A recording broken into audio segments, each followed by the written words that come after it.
Welcome back, guys. Let's see if I can zoom in a little bit on this work area. I'm going to do a little bit of bench work before I carry on. Here we are. Let's see. Let's take that out of the way. Yeah, you can see my working area here. Get my thread hand available. Oops, this is the thread hand. Okay. Right, I've got to make some, I suppose you would call them backstays. They have to go from the top trees down to the dead-eye range. This is the length of string that I'm going to need. It's quite long. Let's see if I can put the tape on it. Now, we'll see how long it actually is. To do it again. As you can see, I'm still a bit thumb tied. So, bit to make a knot, bit to make a loop. The bottom, that's that length. It's near enough 50 centimeters of string. This is the CT.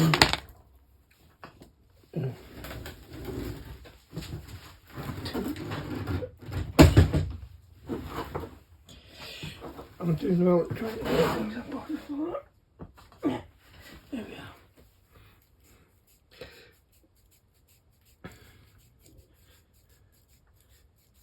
I just double check which string I'm using. I can never remember. This one. That one. There we are. CT2, yeah. I should have just looked at my real one. I'd have realised what it was. Okay, I'm monitoring on the computer what I can see in the camera, so I'll take what's in the way. I don't want to be looking at a magnifier, even if it's not being used.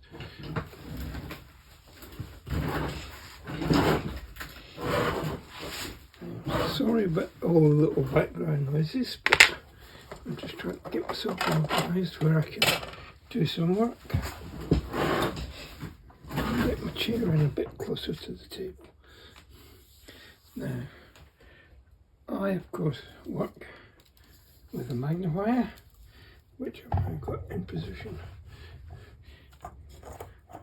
Take this out of the way now because you get the reflection of it. So, we take a dead eye. Oh yeah, we need some CT2 string, CT1 string. That's this one, the raw. So, I've learned my lesson a little bit with some of the previous ones. I'm not going to make little loops and then tie them all up at the end. I'm going to make a complete tie-up right now.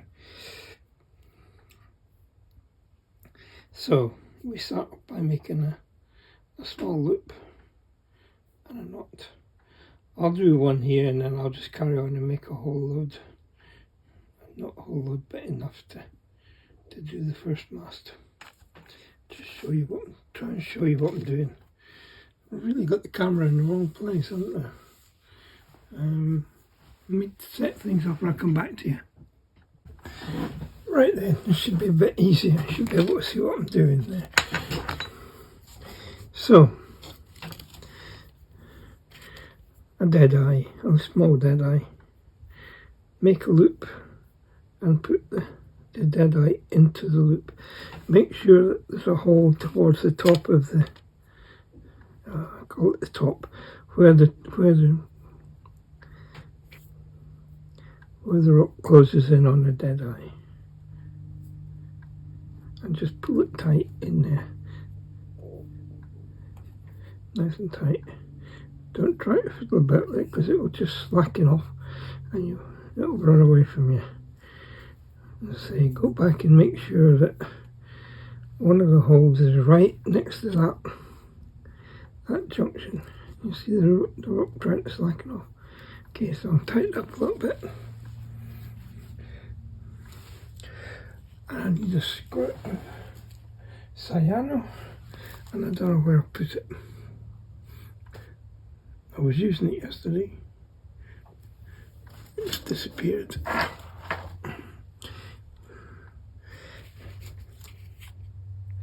Only in my workshop can a tube of glue disappear. I used it to tighten up that knot on the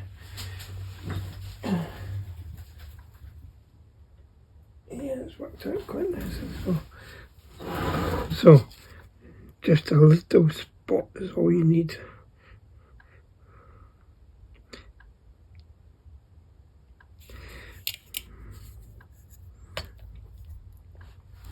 Like that. So now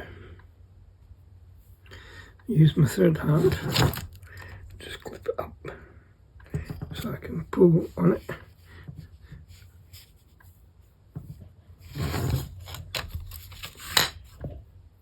I'm trying not to get too far away from the camera. And the way I do it, and I've shown you this before, but I'll show you it again. If only to pad out the video.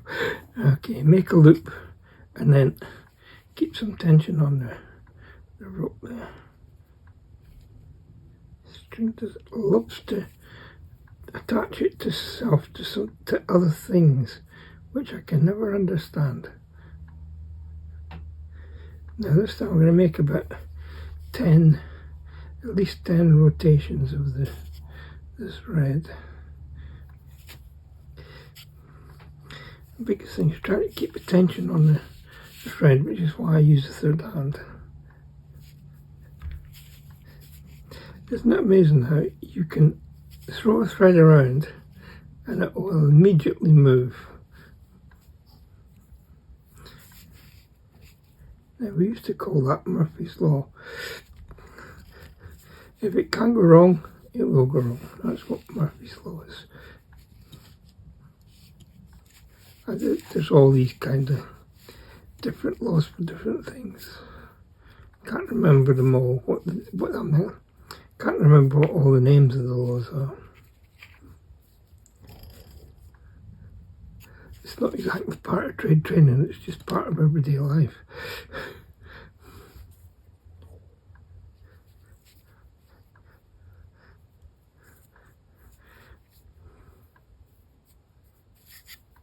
If it ever goes wrong, you just take it back and do it again.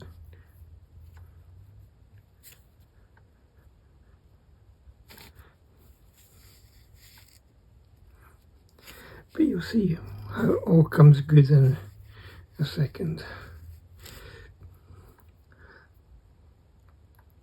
It'll be a long second.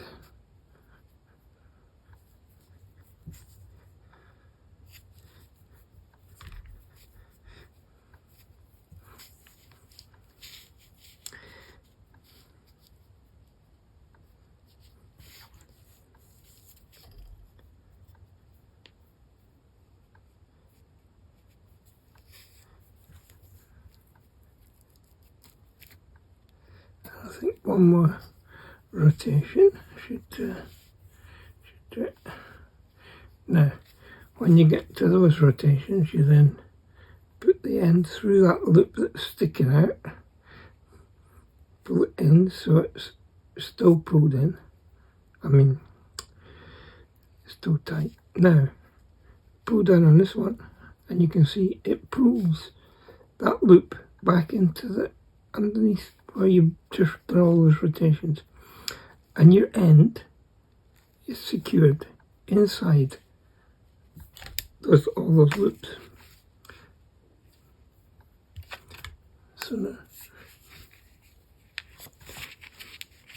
I'm going to have to edit this video to make sure that I didn't have my glue sitting right in front of the camera all that time, that you didn't see it. I shall have to look at that. Now, I put glue all over it, and then I'll just use my tissue to mop it down a bit. Saves it being a wet knot or a wet string. Now, one thing I've done there usually do it.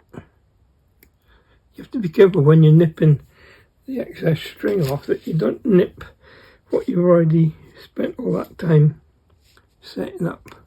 So I normally put a bit of glue on the end of the black, but there you go.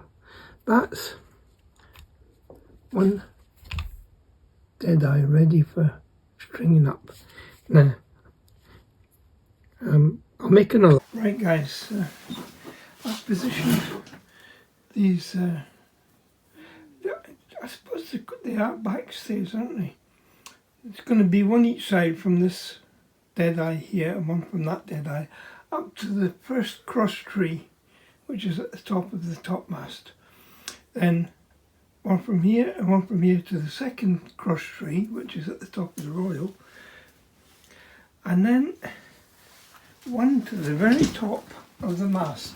And I've just noticed I've got a string that I didn't cut off. Isn't that amazing? All those strings that I put on in this one didn't get nipped off. It's off now. Right, so what I've done is I've prepared a couple of strings. I don't know if they're set yet. Just dab it with some paper. That one. Dry it off. It's not the ideal situation. Alright, I like to prepare these. Like when I finish today, I'll make a whole load of ropes and nip some glue onto them. And what I do is I just nip the end up on my knife. This is.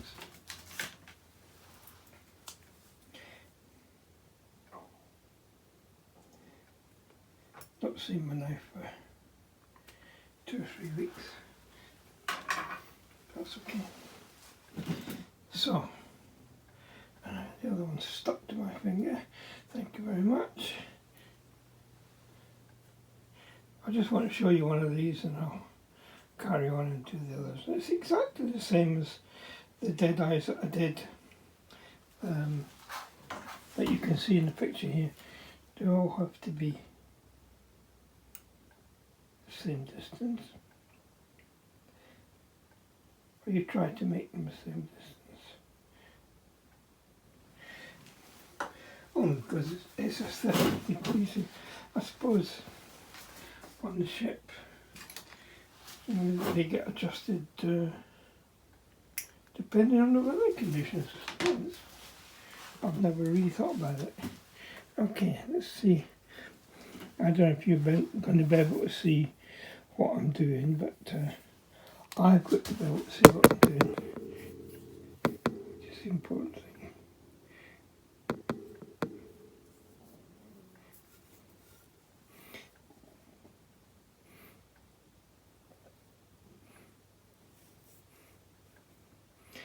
The string isn't really set. Could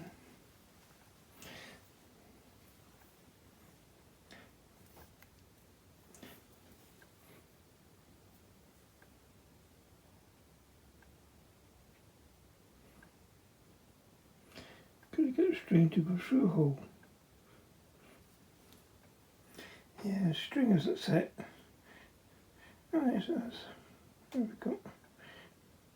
So I'm looking for my tweezers, put them down. And just pick them up again. Right. Now this is a fun one.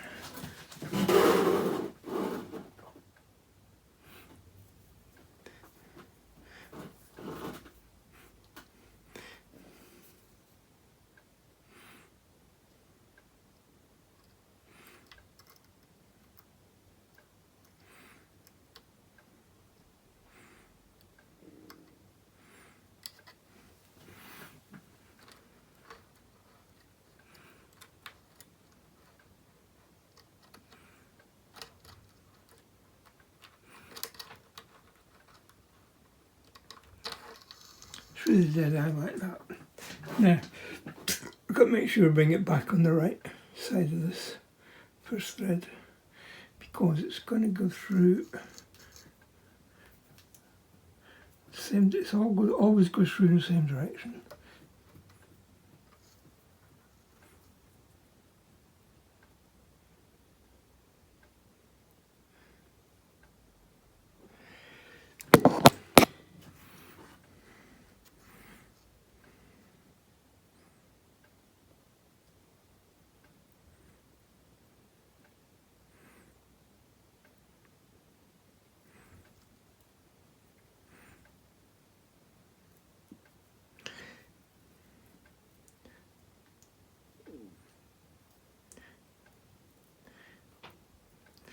There it comes again. Now we go down to the bottom one on here. And funny, some of them it just slips in and don't have any trouble with it whatsoever. Like that. Other ones you sit there and you fiddle and you diddle. The biggest thing here is trying to keep the cameras where you can see what I'm doing, and I've got to work around the cameras. It doesn't always work, but happily in this case it is.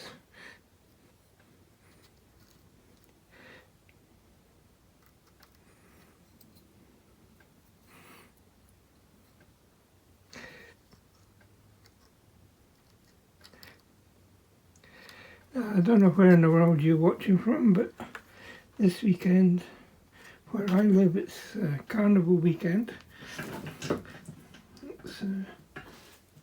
It's the end of Lent. End of Lent? The beginning of Lent. Beginning of Lent. Tuesday will be Shrove Tuesday. Next Tuesday will be Shrove Tuesday. Or as we know it in England, Pancake Day.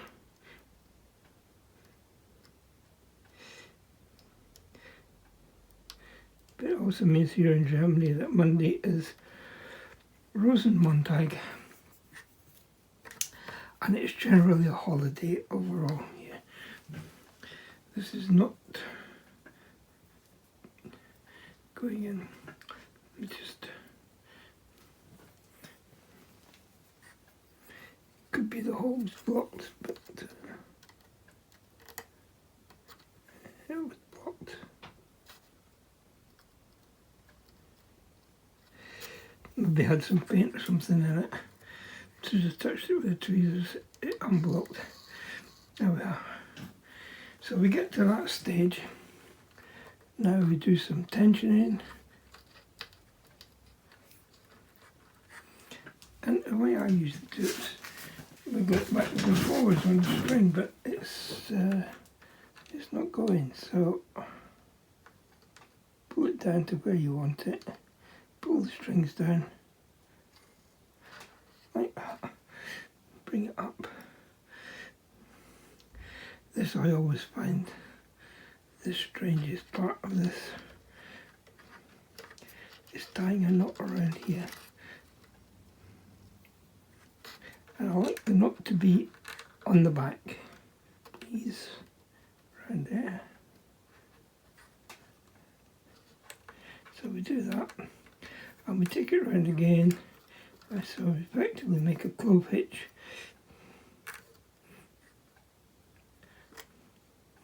Around the back of the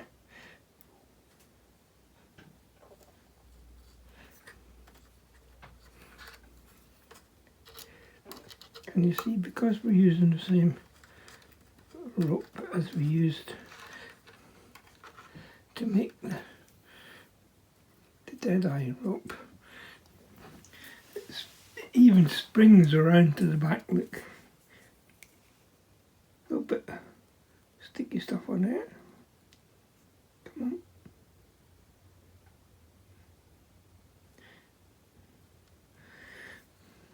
There we are. You see it, you get it right, it rotates round to the back on its own. Okay, I'll do the same on the other side and then the same for the back one. And I'll carry on with them and I'll see you when I've got this mast finished.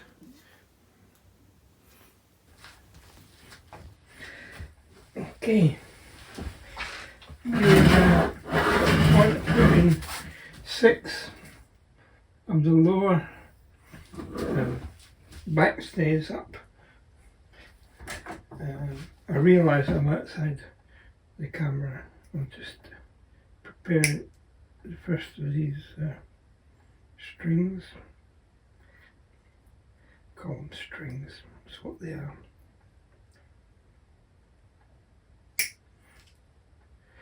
Okay, on the main mast, just for we go from here to here.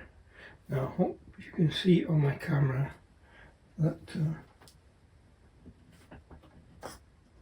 I've got to find my little piece of wire that shows me 20 millimeters. Here it is.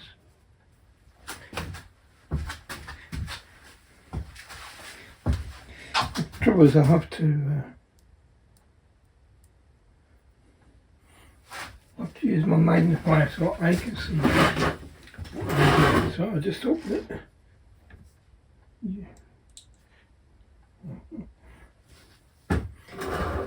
this is the fun part, is getting it positioned correctly.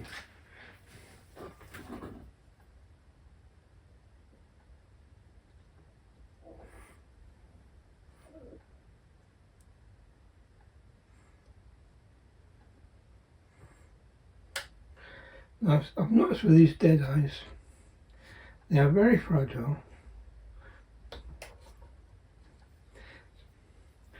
Don't ask me why. They are. So, into that one. I'm going to take it around the back. You have to be careful of all these little pulleys that you put in at an earlier stage, that you don't trap them under the ropes.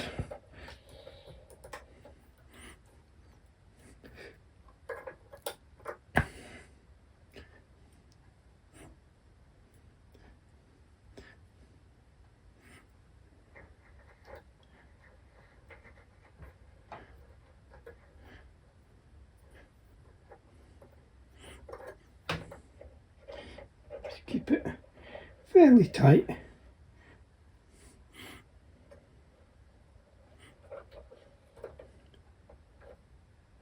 You have to be, what you have to watch out for here is that you don't get it too tight that you pull the mast over to one side or to the other. Try and keep it so it stays central. So it goes in like that.